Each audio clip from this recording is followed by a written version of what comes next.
ఈ ఆలయం నీది నాయన, ఈ ప్రజలు నీ వారు, ఈ సేవకులు నీ వారు నాయన. ఈ వాక్కు నీది ప్రభు. వాక్యమైన దేవా, నీ సేవకుడు సరళించి మీరు మాట్లాడండి. నీ సేవకుడు సరళించి మాట్లాడండి. మీ సేవకుడు తలంపులు ఆలోచనలు మరుగుపరచండి అయ్యా. మీ తలంపులు మీ ఆలోచనలు మీ సేవకుడు సరళించి మీరే సూటిగా మాట్లాడి సహాయం చేయండి. మీరు సహాయం చేశారని నమ్ముతూ యేసయ్య నామమున అడిగి వేడుకుంటున్నాం తండ్రి, ఆమేన్. Praise the lord. అందరూ తలెత్తుకుందాం. బైబిల్ చక్కబెట్టుకొని వాక్యం చెప్పేటప్పుడు చదవకండి, వాక్యం వినండి. వాక్యం చదివించేటప్పుడు చదవండి. మరి అట్రీతిగానే మాది విజయవాడ ప్రాంతం అని నున్న మాది పుట్టి పెరిగింది విజయవాడలోనే, వ్యాపారం చేసింది. పెద్ద పెళ్లి జరిగి అన్ని జరిగింది విజయవాడలోనే. విజయవాడ నుంచి దేవుడి నిమిత్తము పిలువబడి మరి ఎడవేలు ప్రాంతానికి మేము రావడం జరిగింది. ఈ చుట్టుపక్కల 5 బ్రాంచ్ల్లో మరి మేము మాది సేవ జరుగుతుంది. మరి దేవుడి సంకల్పాన్ని బట్టి మరి ఈ సంఘ ఆత్మీయ నాయకులు మరి కాలేబు గారు, దేవుడు నా కాలేబు గారిని పరిచయం చేసి, కాలేబు గారికి నన్ను పరిచయం చేసి, మరి మా ఆత్మీయ తండ్రిని పరిచయం చేసి, మరి ఈరోజు మీ ముందు కాలేబు గారి ద్వారా దేవుడు మమ్మల్ని ఇక్కడ నుంచి పెట్టడానికి సపోర్ట్లో. ఇది దేవుడి సంకల్పము. మీరెవరో మేమెవరో తెలియదు. మేము ఎక్కడ పుట్టామో మీరు ఎక్కడ పుట్టారో, మన తల్లులు ఎవరో తండ్రులు ఎవరో, మన ఊరేంటో గ్రామం ఏంటో, ఎక్కడ పెరిగామో ఎక్కడ బతికామో, మన తలంపులు ఏంటో మన ఆలోచనలు ఏంటో మనకు తెలియదు. కానీ దేవుడు నిమిత్తం మనందరం ఆయన రక్తంలో కడగబడి మనందరం ఇక్కడ దేవుడు సమకూర్చాడు. కొట్టాడు సపోర్ట్లో. అట్రీతిగానే దేవుడు ఏమంటున్నాడంటే యేషయా గ్రంథంలో, ఇదిగో మీరు ఎత్తైన స్థలంలోకి నాటబడాలంటే మీరు ఒక పని చేయాలి. నేను సేవకు వచ్చే ముందు మాకు 68 లక్షల అప్పు. 68 లక్షల అప్పు ఒక మామూలైన మానవుడికి 68 లక్షల అప్పు పుట్టదు. 68 లక్షల అప్పు పుట్టిందంటే విజయవాడలో నేను ఏ రీతిగా వ్యాపారం చేస్తే ఏ రీతిగా ఉంటే 68 లక్షల అప్పు పుట్టిందో కొంతమందికి అర్థమైంది. వ్యాపారం చేసేవాళ్ళు 68 లక్షల అప్పు నుంచి దేవుడు నన్ను పిలిచి సేవగా పిలిచి మరి ఎడవేల ప్రాంతంలో నిలిచిపెట్టి ఈ మందిరంలో వాక్యం చెప్పడానికి దేవుడు ప్రభువాన్ని గురించాడు. మీరు అప్పులు ఉన్న వాళ్ళు ఎవరైనా చేతులు ఎత్తండి. అప్పు ఉందని మాకు అప్పు తీర్చలేదు చాలా సంవత్సరాల నుంచి. దేవుడు ఈ రోజు నుంచి మీ అప్పులు కదిలించును గాక. ఈ రోజు నుంచి మీ కొండలు అప్పులనే కొండలు బద్దలు కొట్టును గాక. ఆమేన్. అప్పు తీరాలన్నా, ఆశీర్వాదం రావాలన్నా, మేలు జరగాలన్నా, సంతోషం రావాలన్నా, కుటుంబ ఐక్యత రావాలన్నా, సమాధానం కావాలన్నా ఒకే ఒక పని చేస్తే అన్ని విషయాల్లో మనకు ఆశీర్వాదం వస్తుంది. ఏం చేయాలి? ఒకే ఒక పని, సింపుల్, కష్టమైన పని.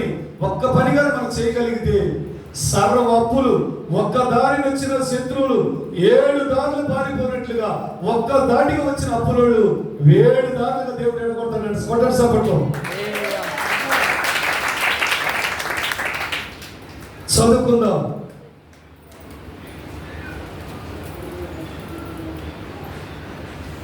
ఆదికాండము 24వ అధ్యాయము మొదటి నుంచి చదువుకుందాం.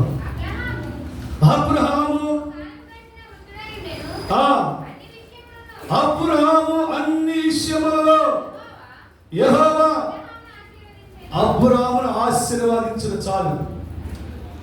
అబ్రహాము వృద్ధాప్య వయసులో ఉన్నాక కానీ అన్ని విషయంలో ఆశీర్వదించాడంట.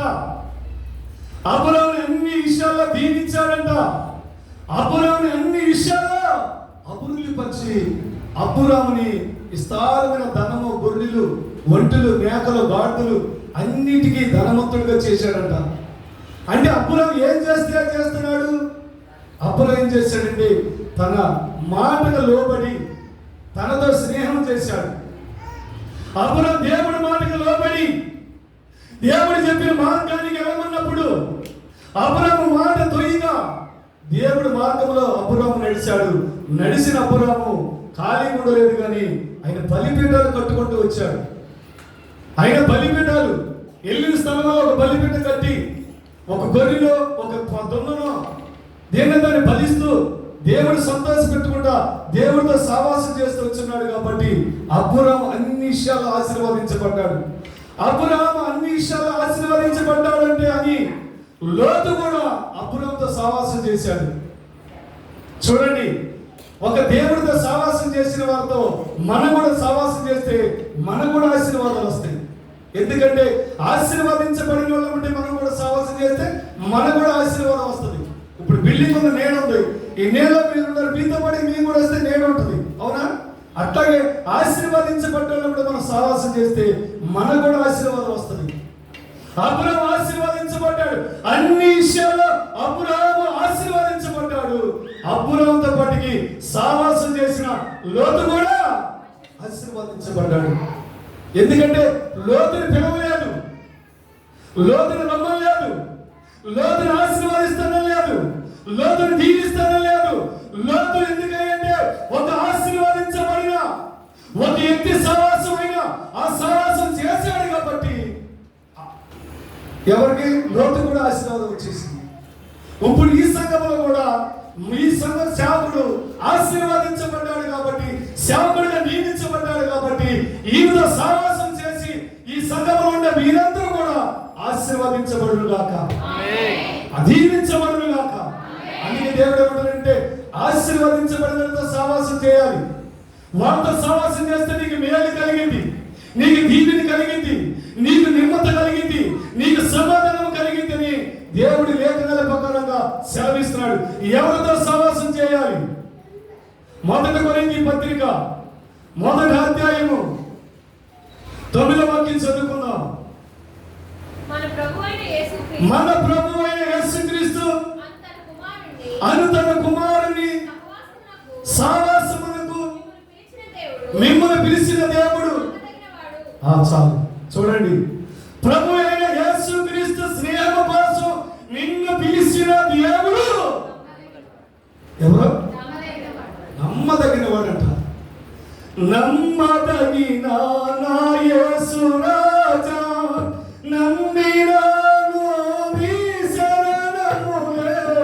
నమ్మదగిన నా యేసు రాజా,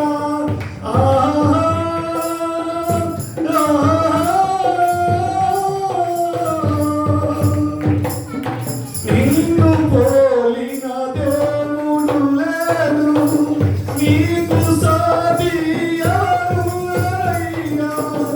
నిన్ను పోలిన దేవుడు లేడు, నీకు సాటి ఎవరులైనా. హల్లెలూయా. ప్రభువైన యేసుక్రీస్తు స్నేహం కోసం నిన్ను పిలిచినవాడు నమ్మదగిన దేవుడు.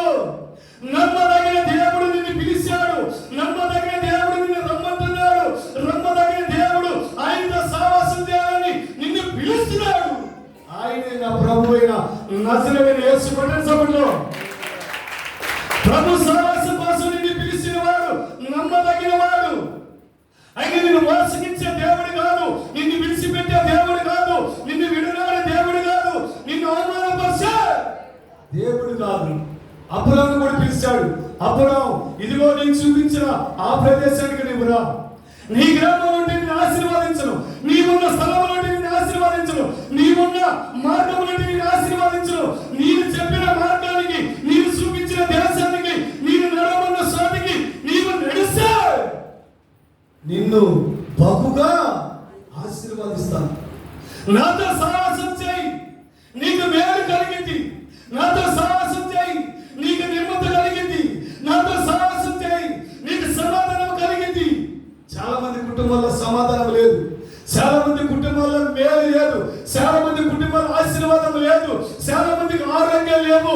ఈ రోజు చాలా మందికి ఆరోగ్యం లేకపోవడానికి కారణం, ఆశీర్వాదం లేకపోవడానికి కారణం, సంతోషం లేకపోవడానికి కారణం, సమాధానం లేకపోవడానికి కారణం ఏంటంటే ప్రభుతో సహవాసం లేదు, ప్రభుతో సహవాసం లేదు, ప్రభు మాటకి లోబడతలేదు, ప్రభు చెప్పిన మాట వింటలేదు. అందుకే ఆశీర్వాదం లేదు. చాలా మంది రోగులైపోతున్నారు. ఎందుకని? దేవుడితో సహవాసం చేయట్లేదు, దేవుడు మాట వింటలేదు. ఒక్కడు కూడా ఆరోగ్యవంతుడు లేడని దేవుడు చెబుతాడు.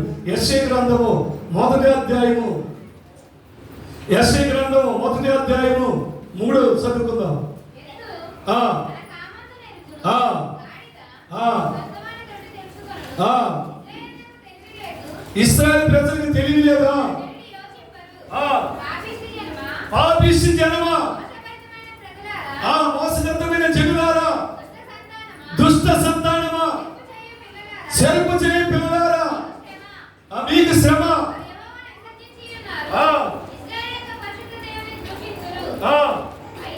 అయినను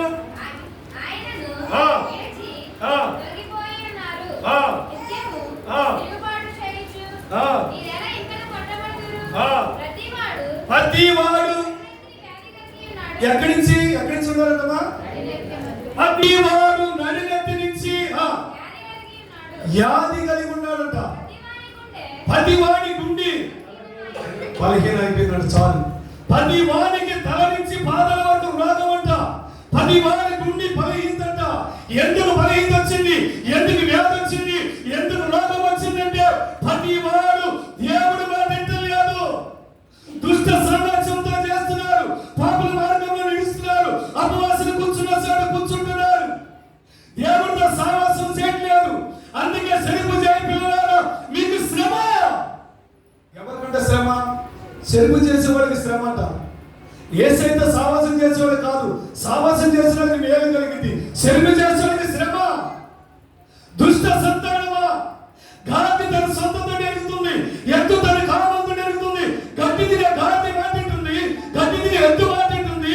మనిషి దేవుడు మాటింటలేదు. అందుకే దేవుడు ఏమంటున్నాడు? దుష్ట సంతానమా, సెరుపు చేయ పిల్లలారా, మీకు రోగము, ప్రతి వాడికి రోగము, ప్రతి వాడికి ఆయాసము, ప్రతి వాడికి నీరసము, ప్రతి వాడికి గుండి బలహీనత. చాలా మంది అయ్యా నా గుండె టక్కుట్టి కొట్టుకుంటుందయ్యా. ఎందుకన్నాక ఏమనయ్యా? గుండె ఆగట్లేదయ్యా. నేను ఆగుతున్నా కానీ గుండె ఆగదు. నీకు సహవాసం లేదు, ప్రభు సహవాసం లేదు, ప్రభు వాక్యకు లోపడతలేదు. నీకు తల నుంచి అధికారం వరకు వ్యాధి, ఎద్దు లోపడుతుంది, గాంధీ లోపడుతుంది, మనసు లోపడతలేదు. అందుకే వాడి గుండె బలహీనత అయిపోయింది. వాడి గుండె బలహీనత, వాడికి రోగము, ప్రతి వాడికి రోగమే. ఏదో ఒక రోగము, ఏదో ఒక వ్యాధి, ఏదో ఒక సమస్య, ఏదో కన్నీరు, ఏదో తెలియని బాధ, ఏదో తెలియని రోదన, ఏదో తెలియని దుఃఖము. ఎందుకని? దేవుడు మాట వింటలేదు. అదే గ్రంథం 1వ అధ్యాయము 1వ వాక్యం చదువు. చదువు, 2 చదువు. యెహోవా మాట్లాడుతున్నాడు. ఆకాశమా ఆలకించుము, భూమి చెవియొక్కము. ఎవరు పెంచి? నా పిల్లలను పెంచి వాళ్ళు పెద్దవాళ్ళగా చేసింది. వాళ్ళు నా మీద తిరుగుబాటు చేస్తున్నారు. చదువు. చాలు. నేను పిల్లల కన్నాను, పెద్దవాళ్ళు చేశాను, వాళ్ళు నా మీద తిరుగుబాటు చేస్తున్నారు. ఈ రోజు నీ కుమారుడు తిరుగుబాటు చేస్తున్నాడంటే, నీ కుమార్తె తిరుగుబాటు చేస్తుందంటే, నీ సేవ సంఘంలో తిరుగుబాటు వస్తుందంటే దానికి కారణం దేవుడు మాట లేదు, దేవుడితో సావాసం లేదు. చాలా మంది తల్లులయ్యా, నా కుమారుడయ్యా నా మాట వింటలేదయ్యా, నా మాట వింటలేదయ్యా, నా కుమారుడా, నా కన్న కుమారుడా, నేను మొక్కిన కన్న కుమారుడా, నేను ఏమందును? నా మాట ఎదురా, నా మాట ఎదురా, నా మాట ఎదురా అంటే వాడు ఎక్కడుంటున్నాడు? వెళ్ళిపోతున్నాడు. ఫిలిష్తీయుల పిల్ల కోసం వెళ్ళిపోతున్నాడు. సంసోను తల్లిదండ్రులు బతిమాలుతున్నారు. ఒరే నా కుమారుడా, నేను మొక్కిన కన్న కుమారుడా, నీ వాదరా, ఫిలిష్తీయుల పిల్ల వద్దురా, ఆ ప్రేమ నీకు వద్దురా, ఆ గ్రామం మంచిది కాదురా, ఆ ఫిలిష్తీయులు మంచివాడు కాదురా, ఆ సంబంధం మంచిది కాదురా, ఆ ప్రేమ మంచిది కాదురా, నువ్వు వెళ్ళొద్దురా అన్న. సంసోను ఆగట్లా, వెళ్ళిపోతాడు ప్రేమ కోసం. నేను ఫిలిష్తీయుల పిల్లని ప్రేమించా, ఆ పిల్లని తప్ప ఏదో పిల్లని చేసుకోను. నేను ఫిలిష్తీయుల పిల్లని చేసుకుంటా, ఆ పిల్ల తప్ప నాకు ఏదంటే నాకు వద్దు. లేకపోతే నేను చచ్చిపోతా, ప్రేమ కోసం చచ్చిపోతా. అంత బలమైన సంసోను కూడా ఒక వ్యాధి, ప్రేమ వ్యాధి. అంత బలస్తుడు కూడా ఒక వ్యాధి. అట్టిగానే ప్రతివాడు వ్యాధిగ్రస్తుడై ఉన్నాడు. పిల్లలు దేవుడు పెంచాడు, పెద్దవాళ్ళు చేశారు, కానీ వాళ్ళ తల్లిదండ్రుల మాట వింటలేదు, తండ్రి మాట వింటలేదు. ఇంటలేదు, తల్లి మాట ఇంటలేదు. ఎందుకంటే వాడికి తల నుంచి పాదాల వరకు వ్యాధి కలిగి ఉన్నాడు. వారు దేవునితో సహవాసం లేదు, సంఘముతో సహవాసం లేదు, కుటుంబ ఐక్యతలో సమాధానం లేదు, తల్లిదండ్రుల సమాధానం లేదు, అక్క చెల్లెల సమాధానం లేదు, సంఘముల సమాధానం లేదు, శాఖల మధ్య సమాధానం లేదు, ప్రార్థనలో సమాధానం లేదు, రొట్టె విషయంలో సమాధానం లేదు, సమాధానం లేదు. చదువుకుందాం ఏబు గ్రంథము. కదిలిరా బాయి నీవు కదిలిరా, కదిలిరా బాయి నీవు కదిలిరా, కదిలిరా బాయి నీవు కదిలిరా, కదిలిరా బాయి నీవు కదిలిరా. క్రైస్తవుడా సైనికుడా పరమహంతుడా పరిశుద్ధుడా, కదిలిరా బాయి నీవు కదిలిరా, కదిలిరా బాయి నీవు కదిలిరా. చదువు ఏబు గ్రంథము 22:21 చదువుకుందాం. ఆయనతో సహవాసం చేసిన వేళ అదిగో చూడండి, ఎవరితో సహవాసం చేస్తే? దేవునితో సహవాసం చేస్తే నీకు సమాధానం కలుగును. అదిగో మేలు, అలాగనే నీకు మేలు కలుగును. చాలు. ఆయనతో సహవాసం చేస్తే నీకు సమాధానం కలుగును. నీ కుటుంబంలో సమాధానం కావాలంటే యేసుతో సహవాసం చేయాలి, సంఘముతో సహవాసం చేయాలి, కాపురంతో సహవాసం చేయాలి, రొట్టె విడిచందుడు ఎడతెగ ప్రార్థన సహవాసం మన పాలుపొందులు పొందాలి. అలాగనే నీకు మేలు కలిగిందంట. ఆయనతో సహవాసం చేస్తే ఏం కలిగింది? మేలు కలిగిందంట. చాలా మందికి నాకు మేలు లేదండి, నాకు ఆశీర్వాదం లేదండి, నాకు దీవెన లేదండి, నాకు మేలే లేదండి. మేలు రావాలంటే ఆయనతో సహవాసం చేయాలి, సమాధానం రావాలంటే సహవాసం చేయాలి. సింపుల్. ఆయనతో సహవాసం చేస్తే నీకు మేలు కలిగింది, ఏదైనా చేసినా నీకు ఆశీర్వాదం కలిగింది. అటు కుటుంబంలో సమాధానం ఉంటుంది, పిల్లల మధ్యన సమాధానం, భర్త మధ్యన సమాధానం, భార్య మధ్యన సమాధానం, అన్నిటికీ సమాధానం కలిగింది. చాలా మందికి సమాధానం లేక కుటుంబాలు పాడైపోతున్నాయి, సమాధానం లేక చాలా మంది హృదయాలు పాడైపోతున్నాయి, సమాధానం లేక చాలా మంది నేత్రాలు పాడైపోతున్నాయి, సమాధానం లేక చాలా మంది ఆలోచనలు పాడైపోతున్నాయి, సమాధానం లేక చాలా మంది హృదయాలు పాడైపోతున్నాయి. అందుకే దేవుడు అంటారంటే, చెరుపు చేయు పిల్లలారా మీకు శ్రమ. సమాధానం లేక శ్రమ, దేవుడు నా శ్రమ. నా పిల్లలు పెంచాను, వాళ్ళు పెద్దవాళ్ళు చేశాను, వారు నా మాట లేదు, నా మీద తిరుగుబాటు చేస్తున్నారు, నా పిల్లలు నన్ను కొట్టుబాతున్నారు, నా పిల్లలు నన్ను దూషిస్తున్నారు, నా పిల్లలు నన్ను అవమానపరుస్తున్నారు, నా పిల్లలు సంత భాగంలో తిరుగుతున్నారు, నా పిల్లలు సార కొట్లో తిరుగుతున్నారు, నా గొర్రెలు పర్వతాలు ఎక్కుతున్నాయి, నా గొర్రెలు పర్వతాల మీద లోయలో తిరుగుతున్నాయి, నా గొర్రెలు లోయలో పడిపోతున్నాయి. ఈ రోజు ఎవరు బిడ్డలు చాలా మంది లోయలో పడిపోతున్నారు, చాలా మంది లోయలో పడిపోతున్నారు, చాలా మంది పాపంలో పడిపోతున్నారు, చాలా మంది రోగాల్లో పడిపోతున్నారు, చాలా మంది దరిద్రంలో పడిపోతున్నారు, చాలా మంది తల్లిదండ్రులు కుమార్తెలు ఏడిపిస్తున్నారు. నిన్న మందిరంలోకి, మా మందిరంలోకి ఒకడు జంట తీసుకొచ్చారు, బాబు పుట్టాడు, ప్రార్థన చేశాం, డాక్టర్ కూడా అన్ని టెస్టులు బాగానే ఉన్నాయని చెప్పారు. అంతకుముందు బ్రెయిన్ గుండె బాగలేదని మరి చెప్తే ప్రార్థన చేసి వెళ్ళారు, ప్రసవించింది, మన టెస్ట్లకు పంపారు, అన్ని బాగానే ఉంది, భర్త బాగానే ఉన్నాడు, భార్య బాగానే ఉంది. పిల్లల కోసం మళ్ళీ తండ్రిని టెస్ట్ చేశారంట, తండ్రికి ఏడ్చారు. చూడండి, వ్యాధి తల నుంచి పాదాల వరకు వ్యాధి కలిగి ఉన్నాడు. ఎందుకంటే దేవుడు మాట వింటలేదు. అబ్బాయి పుట్టాడని మందిరానికి వచ్చాడు, కానీ ఆదివారం ఒకరోజు మనోడు పెట్టుకుని అక్కడ సంవత్సరం పారిపోయాడు, పారిపోతాడు. ఏ ఢిల్లీలో చేతిలో పడ్డాడో, ఏ ఢిల్లీలో చేతిలో పడ్డాడో పెట్టబడిపోయినట్టు పడిపోయాడు. వ్యాధి తల నుంచి పాదాల వరకు.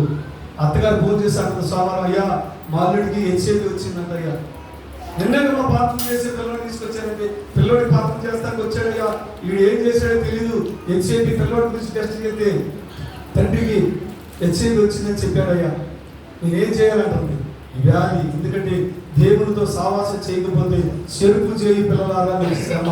వాళ్ళు చెరుపు చేశారంటే శ్రమ కొనుకొచ్చుకున్నట్లే, సమాధానం ఉండదు.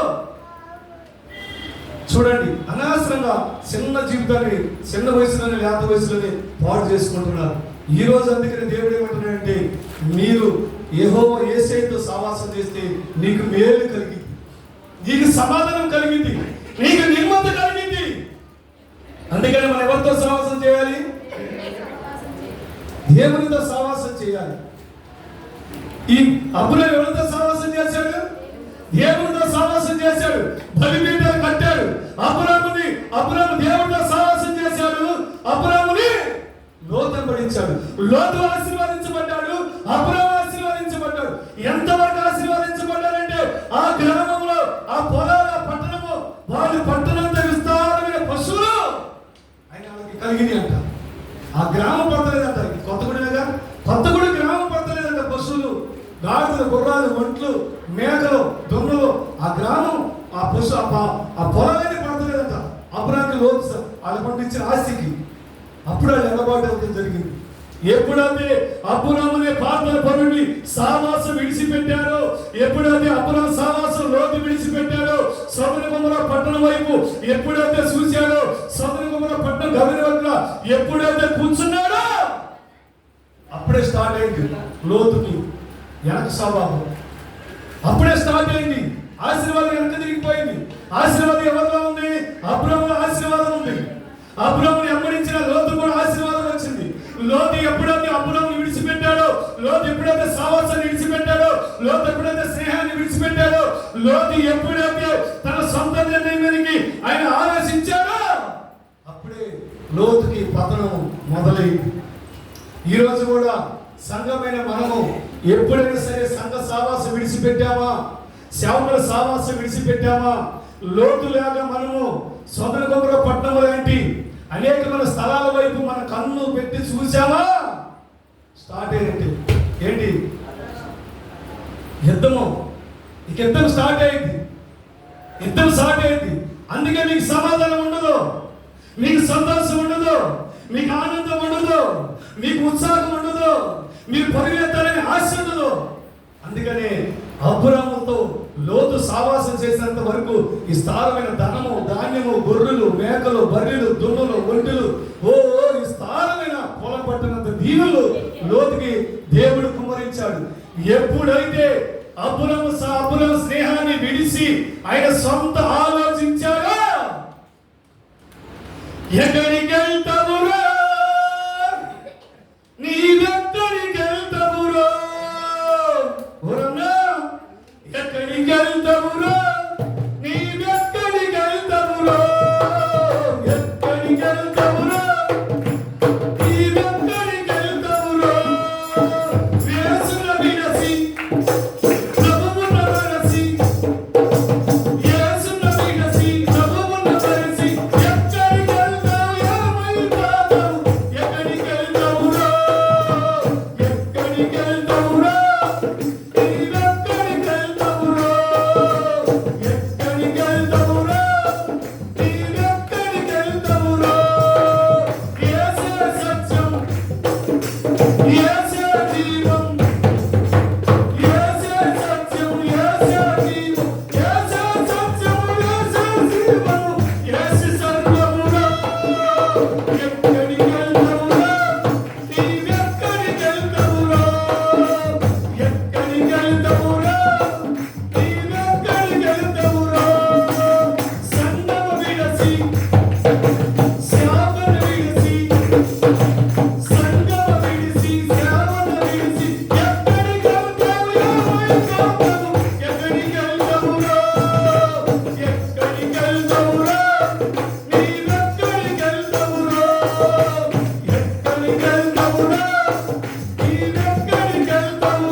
వెళ్ళిపోయాడు. ఆశీర్వాదం అంతా కోల్పోయాడు. ఎంత తిరిగేసిన ఆశీర్వాదం. అట్టిందుకనే మనము కూడా సంఘములో చేర్చబడిన మనము, యేసు రక్తములో కడగబడిన మనము, యేసుకు నిబంధన చేసిన మనము, సంఘాన్ని విడిచి, సేవకులను విడిచి, నిబంధన మరిచి, యేసు శరీరం, యేసు రక్తం తినకుండా నీవు ఎక్కడికైనా వెళితే దేవుడు ఏమంటున్నాడు? నడినెత్తి నుంచి అధికారి వరకు వ్యాధి మోపుతాడంట. ప్రతి వానికి వ్యాధి అంట. ఎందుకని వ్యాధి అంటే సావాసం విడిచి వెళ్ళిపోతున్నారు, సంఘాన్ని విడిచి వెళ్ళిపోతున్నారు, సేవకుని మనిషి వెళ్ళిపోతున్నారు, సేవకులను దాటి వెళ్ళిపోతున్నారు, సంఘ ప్రార్థన మనిషి వెళ్ళిపోతున్నారు. రొట్టెలో పాలు పొందలు పొందలేదు, యేసు రక్తంలో పాలు పొందలు పొందలేదు. యేసు రక్తంలో ఆశీర్వాదం ఉంది, యేసు శరీరంలో ఆశీర్వాదం ఉంది.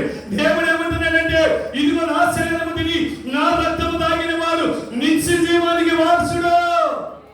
జీవానికి వారసుడు వారు మారాలంటే, నీ గ్రామంలో ఆశీర్వాదకరంగా మార్చబడాలంటే, నువ్వు దీవెనకరంగా మార్చబడాలంటే, నీ విడతగా ప్రార్థనలో పాలు పొందలు పొందాలి.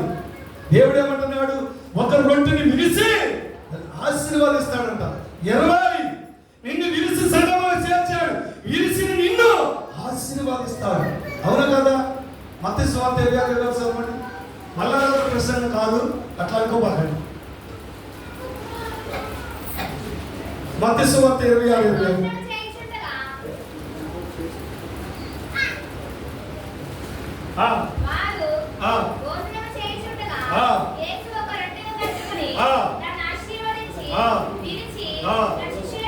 చాలు చూడండి. దాన్ని ఆశీర్వాదించి నిన్ను చర్చిలోకి పెట్టాడు, ఆశీర్వాదించి నిన్ను చర్చికి నడిపించాడు, దీవించి నిన్ను చర్చికి నడిపించాడు.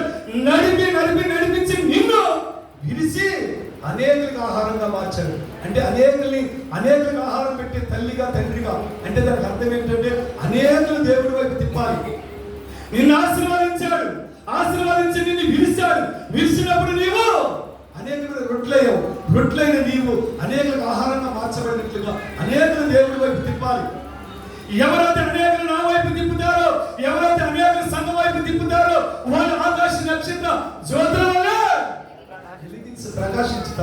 ప్రకాశించాలంటే మనం అనేకులు దేవుడి వైపు తిప్పాలి. ఆశీర్వదించబడాలంటే మనం గట్టిగా మార్చబడాలి. చాలా మంది ఆశీర్వాదాలు లేక, సమాధానం లేక, సావాసం లేక చాలా మంది దేవునికి దూరం అయిపోతారు. అందుకే వాళ్ళ కుటుంబంలో ఆశీర్వాదాలు ఉండవు. ఎన్ని సంవత్సరాలైనా ప్రార్థనకి వెళ్ళినట్టు వెళ్తారు కానీ, నటిస్తారు కానీ వాళ్ళు మారరు. అందుకే వాళ్ళకి ఆశీర్వాదాలు రావు. లోతులాగా మారరు. మనసు ఒకటి, మాట్లాడేది ఒకటి, చూపు ఒకటి, తలపులు ఒకటి, ఆలోచన ఒకటి, చేసేది ఒకటి. అందుకే వాళ్ళకి ఆశీర్వాదం రావు. కానీ అబ్బురం అలాంటివి లేవు. అబ్బురం వెళ్ళింది ప్రతి చోట బలిపీఠం కడతాము, ఒక గొర్రెను దొంగను బలిస్తాము, అక్కడ దోపం వేస్తాము. అందుకే అబ్బురం వెళ్ళింది ప్రతి స్థలాల్లో ఆశీర్వదించబడ్డాడు. అబ్బురం అన్ని విషయాల్లో ఆశీర్వదించబడ్డాడు. అన్ని విషయాల్లో మనము కూడా ఆశీర్వదించబడాలి అంటే సావాసం చేయాలి. సామెతల గ్రంథము 31వ అధ్యాయము 1 చదువుకుందాం, 2 చదువుకుందాం. నా కుమారుడా, నేనేమందును? నేను కన్న కుమారుడా, నేనేమందును? నా మొక్కులు మొక్కి కన్న కుమారుడా, నేనేమందును? నీ బలము స్త్రీలకి ఇయ్యద్దు. ఏంటి? రాజులను నశింపజేసే స్త్రీలతో సహవాసం చేయొద్దు. ద్రాక్ష రసము తాగుతా రాజులకు తగదు. అంటే మందు తాగుతూ మనకు తగదు.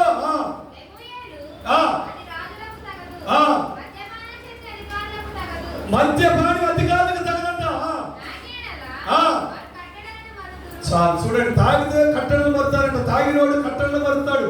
భార్యని, తల్లిని, చెల్లిని, అక్కని, అన్నని, తమ్ముడని, సేవకుడని, సేవకులని, సంఘమనుడు కట్టడల్లో మర్చిపోతాడంట.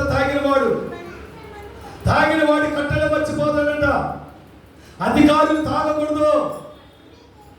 ద్రాక్షరసం రాజులకు తగదు. ద్రాక్షరసం అనేది మద్యపానమే.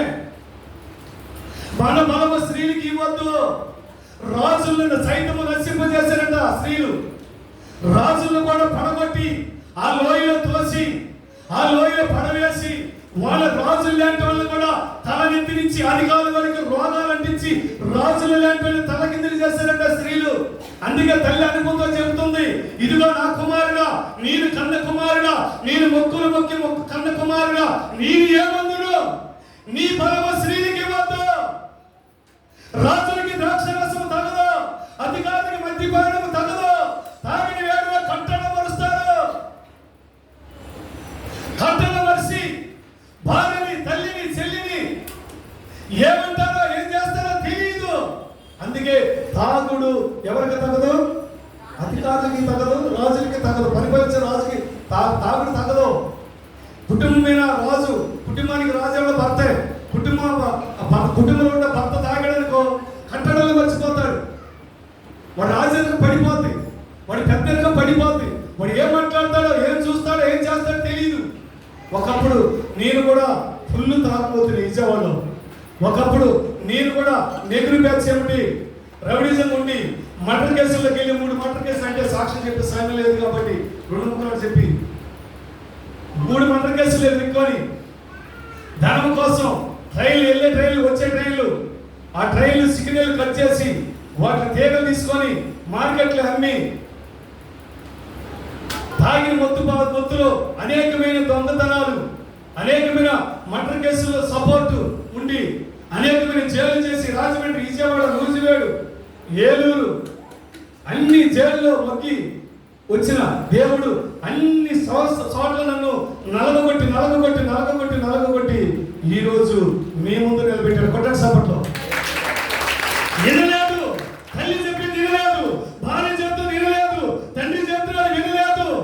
ఒరే సంసార, ఆ దారి నీకు మంచిది కాదురా, ఆ రూట్ మంచిది కాదురా, అది పిలిస్తే గ్రామంరా, అది పిలిస్తే సంఘంరా, అది పిలిస్తేరా నిన్ను చంపుతారా, నిన్ను కొడతారా, నిన్ను పాడు చేస్తారా, నా మాట వినలే అన్న సంసారం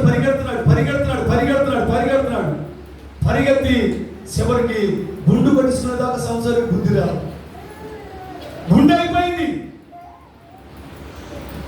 లోయ కాకులు కళ్ళు పరిచినట్లుగా కళ్ళు పరిచేశారు. సంసార చరిత్ర క్లోజ్ అయిపోయింది. ఎందుకంటే ఎల్లతన్న చోట సంసారం వెళ్ళాడు. లోతు